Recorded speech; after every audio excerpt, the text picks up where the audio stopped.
ఓం నమ శివాయ. శ్రీమాత్రే నమ. శ్రీ బాలాత్రిపుర సుందరే నమ. రేపు 18వ తారీఖు ఆదివారం మౌని అమావాస్య, చొల్లంగి అమావాస్య అంటుంటాం మనం. ఈ 2 రోజుల్లో ఏ కార్యక్రమాలు చేసుకోవాలి? మౌన అమావాస్య ఏదికి ప్రసిద్ధి? మౌన అమావాస్య రోజు ఏం చేసుకోవాలి?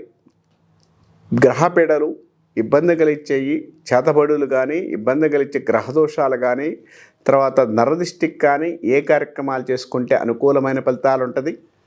కొన్ని నెగిటివ్ వైబ్రేషన్స్ తగ్గించుకోవడానికి ఏం చేయగలిగితే బాగుంటుంది అనేది 18వ తారీఖు చేసే కార్యక్రమాలు కొంత మంచి ఫలితాన్ని ఎక్కువగా ఉంటుంది. అంటే అన్ని అమావాస్యల కన్నా కూడా ఈ మౌని అమావాస్య రోజు చేసే కొన్ని కార్యక్రమాలు మీకు అనుకూలమైన ఫలితాలు ఎక్కువగా ఉంటాయని చెప్పొచ్చు.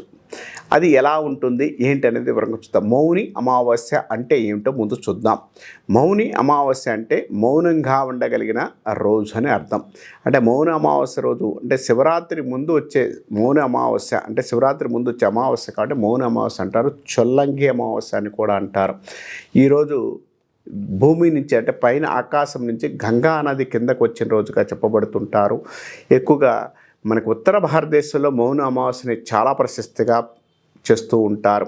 ఎందుకంటే కుంభమేళాలో మౌన అమావాస్య వస్తే చాలా ప్రశస్తిగా చెప్తుంటారు. కొంత మంచి ఫలితాలు ఎక్కువగా ఉంటాయని చెప్పొచ్చు. ఈరోజు ఏ కార్యక్రమాలు చేసుకుంటే అనుకూలమైన ఫలితాలు ఉంటాయి, ఏ కార్యక్రమాలు చేయాలి? మౌన అమావాస్య రోజు సాధ్యమంత వరకు కూడా మౌనంగా ఉండడం, దైవ దర్శనం చేసుకోవడం, అలానే గంగానది కానీ త్రివేణి సంగమ కానీ ఎక్కడైనా కూడా నది యొక్క ప్రాంతంలో వెళ్ళి ఆ నదిలో స్నానం చేసి, అంటే అభ్యంగ స్నానం చేసి నదిలో మునిగి అక్కడ స్నానం చేసి పితృ కార్యక్రమాలు ఎవరన్నా కూడా మీ పెద్దవారు ఎవరైనా చనిపోయినప్పుడు పితృ కార్యక్రమాలు చేసుకోగలిగితే చాలా అనుకూలంగా ఉంటుంది, చాలా ప్రశస్తిగా చెప్పబడి ఉంది. కాబట్టి చొల్లంగి అమావాస్య రోజు అంటే మౌన అమావాస్య రోజు పితృ కార్యక్రమాలు చేసినా మంచి ఫలితాలు ఎక్కువగా ఉంటాయి. తర్వాత దైవ దర్శనం చేసుకోగలిగితే శివారాధన, శివుని ఎక్కువగా పూజించడం వల్ల చాలా మంచి ఫలితాలు ఎక్కువగా ఉంటాయని చెప్పొచ్చు.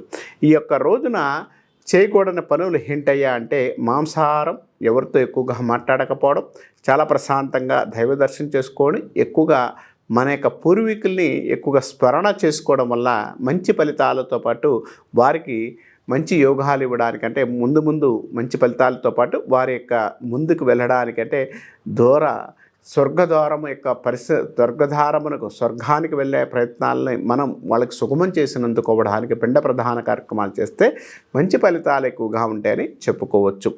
మౌన అమావాస్య రోజు చేయకూడని పనులు, చేసే పనులు మనం చెప్పుకున్నాం, చేయకూడని పనులు కూడా చెప్పుకున్నాం.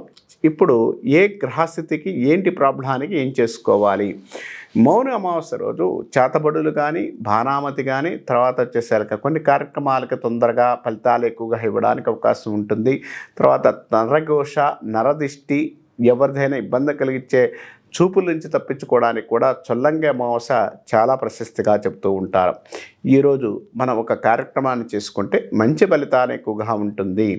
ఏ ఫలితాన్ని చేసుకోవాలి, ఏ ఫలితాన్ని చేసుకుంటే మంచి ఫలితాలు ఉంటుందని చెప్పుకోవచ్చు అంటే చొల్లంగి అమావాస్య రోజు, ఈ మౌన అమావాస్య రోజు మాత్రం సాధ్యమంత వరకు కూడా ఎవరైనా కూడా ఇలాంటి కార్యక్రమాలు అంటే నెగిటివ్ ప్రాబ్లమ్స్ కలిగిన వారు, చేతబడి కావచ్చు, నెగిటివ్ ఆపరేషన్ కావచ్చు, నరదిష్టి కావచ్చు, సాధ్యమంత వరకు కూడా నది స్నానం చేసిన తర్వాత అక్కడ దగ్గరలో అందరూ కూడా నది స్నానం చేస్తే దీపం వదిలేస్తూ ఉంటాం. కానీ మౌన అమావాస్య రోజు దీపాన్ని కన్నా కూడా ఒక ప్రశస్తి ఉంది.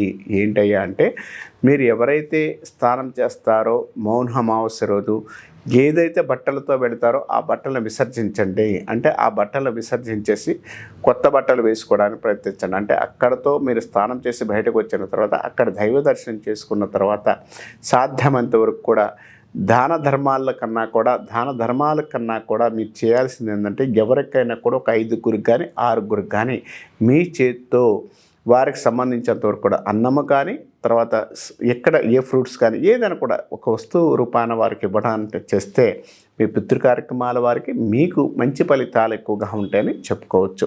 రెండోది చేతబడులు కానీ భానామతి కానీ చేసుకున్నా అంటే కొంత ఇబ్బంది నరదిష్టి ఉంటే మాత్రం గుమ్మడికాయ తీసుకొని, ఎవరైతే ఉన్నారో గుమ్మడికాయ, కొబ్బరికాయ, నిమ్మకాయలు ఈ 3 తీసుకొని, కొబ్బరికాయని ఎలా తీసుకోవాలంటే మనకు సంబంధించినంత వరకు కూడా పైనుంచి కిందకి, కింద నుంచి పైకి, అంటే క్లాక్ వైజ్ యాంటీ క్లాక్ అంటే చుట్టూ తిప్పుకొని అది తిప్పుకున్న తర్వాత అది అదే నదిలో మీరు వెనక్కి తిరిగి చూడకుండా వేసిరండి. అంటే నదిలో వేసి రావడానికి ప్రయత్నించండి.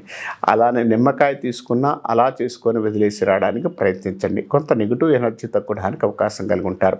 అలానే గుమ్మడికాయని మాత్రం మీరు ఎక్కడైతే తీసుకున్నారో ఆ గుమ్మడికాయని మీకు చుట్టూ తిప్పించుకొని తర్వాత దిష్టి దోషంగా తీసేర్చుకొని అది పగలగొట్టిన తర్వాత దాని మీద కుంకుమ వేసి దాన్ని దాటి బయటకు వచ్చేసి కాళ్ళు కడుక్కోండి. మీ కాళ్ళు కడుక్కొని దైవ దర్శనానికి వెళ్ళండి. కాస్త మంచి ఫలితాలతో పాటు మీకు నెగిటివ్ ఎనర్జీని తగ్గుతుంది. కొంత అనుకూలమైన ఫలితాలు ఉంటుందని చెప్పొచ్చు. అదిగాక ఈ అమావాస్య ఆదివారంతో కూడుకుంది కాబట్టి అన్ని గ్రహబాధలకు కానీ కొంత ఇబ్బందులు కానీ తొలగిపోతూ కొంత మంచి ఫలితాన్ని ఇవ్వడానికి కూడా అవకాశం ఉంటుంది. కాబట్టి మన ప్రేక్షకులందరూ కూడా మనకు సాధ్యమంత వరకు కూడా ఈ ప్రయత్నం చేసుకొని మంచి ఫలితాలు పొందాలని మనస్ఫూర్తిగా కోరుకుంటున్నాను.